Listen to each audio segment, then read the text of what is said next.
السلام عليكم ورحمة الله وبركاته. معاكم إيمان زهران للأول مرة يشوف قناتي. النهاردة إن شاء الله هنعمل مع بعض البريوش بطريقة سهلة. وقبل ما نبدأ ونقول مكوناتنا هنصلي على أفضل خير خلق الله، اللهم صل وسلم وزد وبارك على سيدنا محمد.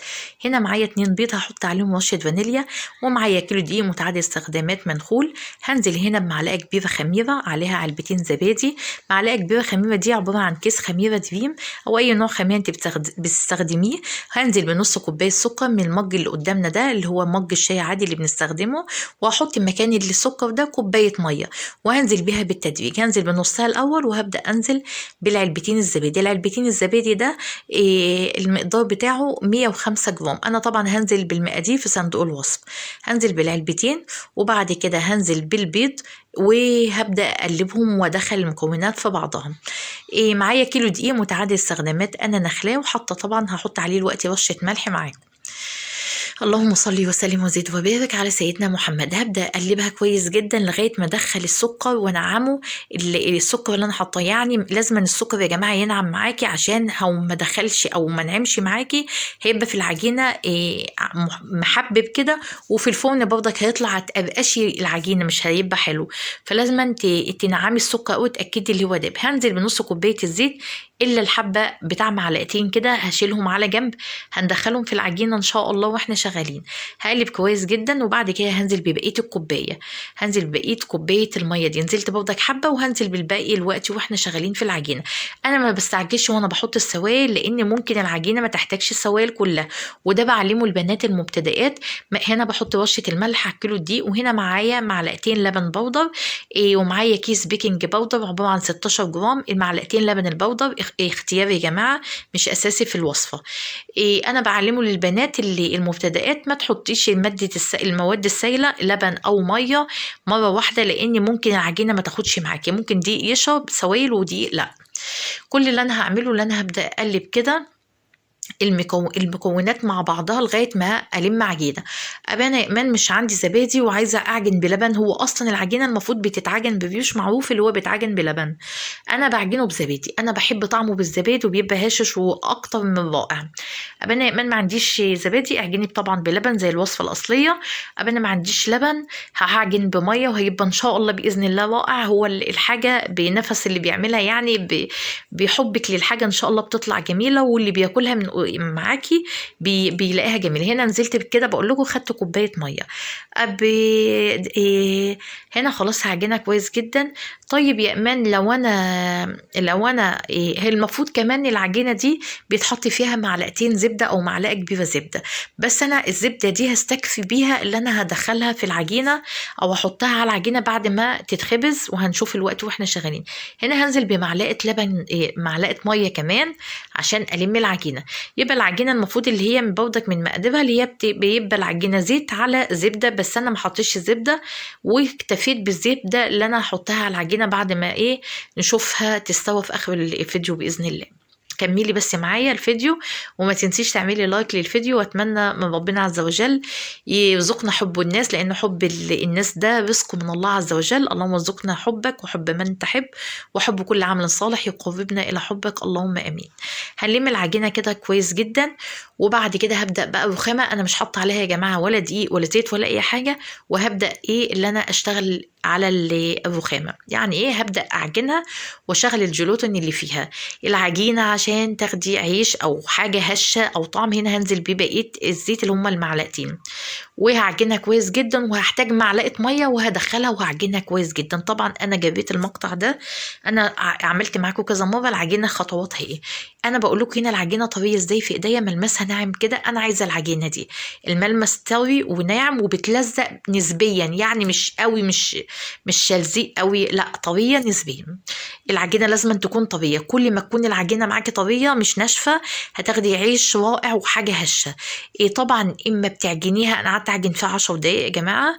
هنا بقول لكم انا خدت ميه قد ايه، بقول لكم اللي انا خدت الكوبايه الاولانيه، وضمت الكوبايه التانية اللي انا مليتها خدت منها معلقتين بس ميه. العجينة عشان تاخدي عيش حلو أو حاجة هشة لازم تخدميها. اعجني فيها 10 دقايق، اعجني شيلي واخبطي في الرخامة بس حاسبة تكسريها وتعملي زيي، وتفضلي تدي فيها عرق وتشغلي الجلوتين فيها، هتاخدي عجينة ما شاء الله ملمس رائع وطعم يعني مفيش اروع منه. هنا انا سبتها ساعه الا ربع في قلب البوتاجاز كنت مدفياه، وبعد كده قلت استكفيت، قلت مش هسيبها تخمر اكتر من كده لان كده كده انا هعمل تخميره تانية، يعني انا كده كده هعمل تخميره تانية فانجز في الوقت معايا عشان تلحق تخمر والولاد ياخدوها وهم رايحين الامتحان. انا كنت عاملاها بعد الفجر فعايزاها الولاد ياخدوها وهم رايحين الامتحان. بدات اعمل كور، كل كوره في كورة عملتها 50 وفي كورة عملتها 60 وفي كورة عملتها حاجة و50، يعني الكورة بدأت أوزن في الأول كده على الميزان، وبعد كده بدأت يعني مش لاقية بقى اللي يوزن لي ويعمل لي، فبدأت أنجز، يعني هما كانوا لسه نايمين فبدأت أنجز وأقطع كده بعناية، ومش بقطع عينيا اللي بتقطع، يعني أنا أقطع بإيديا يعني، وبنظر بعناية وأشوف اللي الحجم المناسب، فلقيت الحجم إن شاء الله مقارب لبعضه. هبدأ أفردها بشكل طولي كده. اللهم صل على أفضل خير خلق الله سيدنا محمد وعلى أهله وصحبه أجمعين. هبدأ اللي أنا أفردها بشكل طولي، وبعد كده معايا شوكولاته، يعني اي شوكولاته انت بتحبيها، بتحبي طعمها سما، اي نوع خام، شوكولاته خام، اي حاجه. جبت الشوكولاته وبدات اللي انا اقطعها حتت رفيعه، وبدات هنا في العجينه، وجبت بالقطعه البيتزا اعمل شرايح بالطول. ما عندكش قطعه البيتزا بالسكينه وعملتها معاكم قبل كده بالطول، ما ترجعيش ما تحاوليش تجيبي التقطيعه للاخر، ممكن عادي تعمليها للاخر وتلفي عادي برضك بتطلع شكلها حلو. هبدا اقفل هنا كده من كل ناحيه بحيث اللي انا بخلي يعني الشوكولاته ما تخرجش، او دخلتها خمت وبعد كده قعدت في الفرن عما استوت، ما خليش الشوكولاته تخرج من العجينه وتسيح بره، فانا عايزه احكمها. بدات احط الشوكولاته برضك زي ما انتم شايفين كده، وعاملاها حتت صغنطوطه.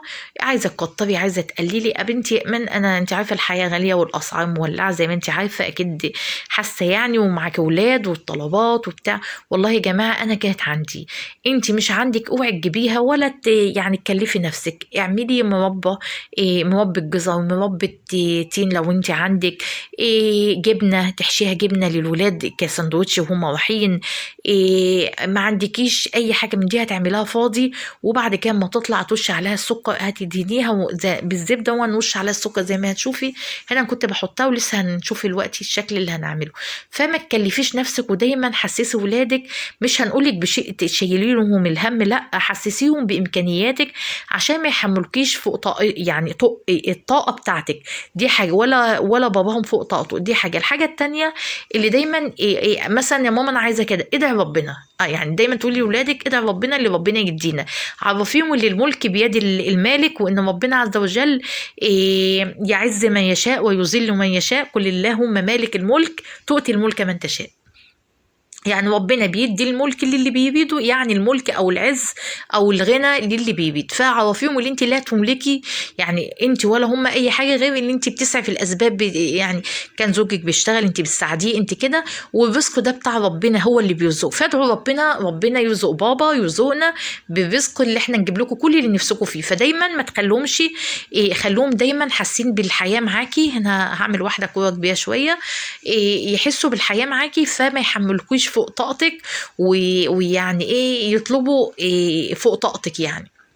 بس فهنبدأ نعمل العجينة كده بشكل طولي، وربنا يا رب يبارك لنا في أولادنا ويرزقهم القناعة، ويرزقنا كمان احنا واخدين القناعة، ويرضينا باللي ربنا قسمه لنا. وقلت قبل كده الرضا باللي ربنا قسمه لي مش معنى كده اللي انا احط ايدي على خدي واقعد اقول ده رزق في الدنيا وبتاع، لا، اسعى في كل حاجة، في كل باب انا اقدر اجتهد فيه اسعى. انا متميزة في حاجة، ربنا عز وجل بيميز كل واحدة في حاجة، فانت متميزة في حاجة اشتغلي على نفسك في الحاجة اللي انت متميزه فيها. هنا انا فردت العجينه وببدا اعملها بشكل طولي، برفعها كل شويه، ببدا اعجن طبعا وارفعها زي ما انتم شايفين كده. فاجتهدي واسعي لطلب الرزق، لان طلب الرزق عباده، واسعي لطلب الرزق، وربنا عز وجل هو مسبب الارزاق، وهو اللي بيرزق من يشاء بغير حساب. يبقى ما نتواكلش على الله ولكن نتوكل على الله. ببدا اعمل شكل الدايره زي ما انتم شايفين كده. هبدا انا في الاخر الاقيها لا سميكه معايا، معايا هبدا ارفعها زي ما انتم شايفين كده. طريقه سهله جدا وما فيهاش اي يعني تعقيدات ولا اي حاجه، والطريقه بسيطه، وان شاء الله يا رب يحسن ما بين ايديكم. انت بقى عايزه تعملي لي حجم دي كيك كبير عشان احطها في النص كده عشان الشكل كله يقفل على بعض. انا بقى الباقي هعمله زغنطوط كده عشان اللي كل واحد ياخد واحده كده، يبقى ايه عاملين. طبعا زي ما انتم شايفين انا من تحت مزنقاهم في بعض ومن فوق عامله فراغات، زي ما انتم شايفين من تحت مزنقاهم من بعض ومن فوق عامله فراغات. كل الفراغات دي هتتملى ما شاء الله زي ما هتشوفوا. هبدأ هنا كل واحدة هبدأ برضك أعمل أشكلها بشكل طولي، وأبدأ أعمل بصوابع كده أفردها كأني بعمل ضفيرة. حاجة على فكرة أنا ما بعرفش أعمل ضفيرة خالص، يعني اكتشفت إن أنا خايبة قوي. يعني كانت حماتي الله يرحمها ويرجع لمسوى الجنة، كانت ولادي اللي ينزلوا لها تضفر لهم شعرهم. يعني شفتوا يعني ست خايبة جدا، يعني أنا من الستات الخايبة جدا في حتة الضفيرة دي. فجيت بنتي ربنا يحفظها الكبيرة ما شاء الله بقت اتعلمتها الضفيرة من حماتي، وبقيت أولاد ضفري لاخواتك يعني. طبعا ما يضحكوش عليا يعني، والله بجد انا بتكلم جد مش بعرف اضفر يعني. بس ايه يعني ان شاء الله نتعلم مع بعض في العجين. هنا الشكل بعد ما عملته شكل دايره كده، إيه هنا خلاص ما شاء الله العجينه هنا كنت غطيتها بكيس عاديه، كيس نظيفه من بتاعه العيش، وما شاء الله شفتوا بعد ما كانت واسعه الفراغات علت ازاي، وما شاء الله. هنا بقى الشكل اللي يبوظ منك اوعي تحاولي تعدلي، يعني البريوش اللي يبوظ فيك منك في الصاج هو الصاج التاني ده، هتيجي تعدليه هتضيعي تخميره وهيبوظ منك، فاوعي تحاولي تعملي المخاطره دي. دي كوبايه لبن، كان معلقه لبن كده كنت سقعانه الصبحيه كده، لبن بودره، وقلت احط ميه مغليه كده واعمل كوبايه لبن كده اشربها، ومنها اخد حبه ايه يعني على الوش كده عشان ادي تلميعه للبريوش قبل ما يخش ويطلع باللون الرائع ده. قبل البريوش يا ايمان بيخش على درجه، هنا الزبده ببدا ادينه اول ما بيطلع. ايمان بيخش على درجه حراره ايه؟ بيخش على اعلى درجه حراره في الرف الوسطاني، بكون محققه الحراره قبل ما يخش. إيه ده زي العيش عادي، فبنبقى عايزينه يعلى بسرعه وفي نفس الوقت ما ياخدش وقت فينشف جوه. اللهم صل عليك يا نبي. هنا البريوش التاني اول ما يطلع برضك هبدا ادهنه بالزبده، وهنا بقول لكم تحميره، هبدا ادهنه بالزبده واحطه في سكر، يبقى هدهنه بزبده وابدا احطه في سكر زي ما بيتباع بره في ما بنشتريه من بره. هنا بقى الشكل بقول لكم، هنا الشكل اللي باظ اوعي تحاوليه تعدليه، اللي انا الكاميرا فاتت منه ده، لان مش هيتعدل والتخميره بتاعته هيروح، اللي هو ده. هبدا احطه بقى في سكر واقدمه، وبالف هنا وشفا عليك وعلى كل احبابكم اللي هياكلوه، ولادكم طبعا اغلى حاجه. ان هو عجينه دي حلوه خالص، ممكن دي مش مكلفه، اللي انا بعملها دي بسكر، يعني مش محشيه حاجه مكلفه. حط عليها زبده وبعد كده بتحطي عليها السكر. اما انا ما عنديش زبده ايمان مش هتحطي زبده خالص، وهي قبل ما تطلعيها من الفرن، يعني قبل ما تفتحي الشوايه عشان تاخد اللون بتاعها من الفرن، هتقومي مطلعاها ورش عليها سكر ومدخلاها تحت الشوايه، هتتكرمل بالسكر وهتبقى حلوه جدا. هو هنا ما شاء الله شكلها زي ما انتم شايفين، دايما بقول مصر بتتكلم عن نفسها. ما شاء الله علت جدا جدا وملت، والفراغات لميتها ما شاء الله. اتشالت منها، يعني ما كان في الفراغات واحد شوكولاته ساحت في قلبها. طبعا هنا بقطعها لكم وهي سخنه. طبعا المعجنات يا جماعه ما تتقطعش وهي سخنه خالص، لان بتبقى يعني هشاشتها مش باينه، بحس ان هشاشتها مش باينه، ما شاء الله لا قوه الا بالله باينه معاكم. بس انا حاساها لو بردت، وهتشوفوها برضك هوريها لكم دلوقتي وهي بارده، هتلاقي لا زي الكيك، ما ينفعش تاكلي كيكه وهي سخنه، يعني الكيكه ما ينفعش تاكلي وهي سخنه. ما شاء الله سمكها العلو والهشاشه، عجينه ممتازه. طبعا انت مع امان زهران باذن الله بعد توفيق ربنا عز وجل. هنا شفتوا الهشاشه ما شاء الله لا قوه الا بالله. هتعرفي ازاي تعملي اي نوع عجين ما شاء الله معايا، بفضل الله مش هتعرفي، يعني ما فيش عجينه هتبوظ منك. العجين معايا هنعمله بكذا شكل زي ما اتعودنا، كل مره بنعمله بشكل وبطعم ورائع، وما شاء الله لا قوه الا بالله عليها. عامله لي فرح وهي بتنادي، اكيد سامعينها يعني وهي بتنادي ماما ماما، يعني ربنا يحميها، جايه من الدرس بقى دكتوره، يعني ان شاء الله نشوفها دكتوره.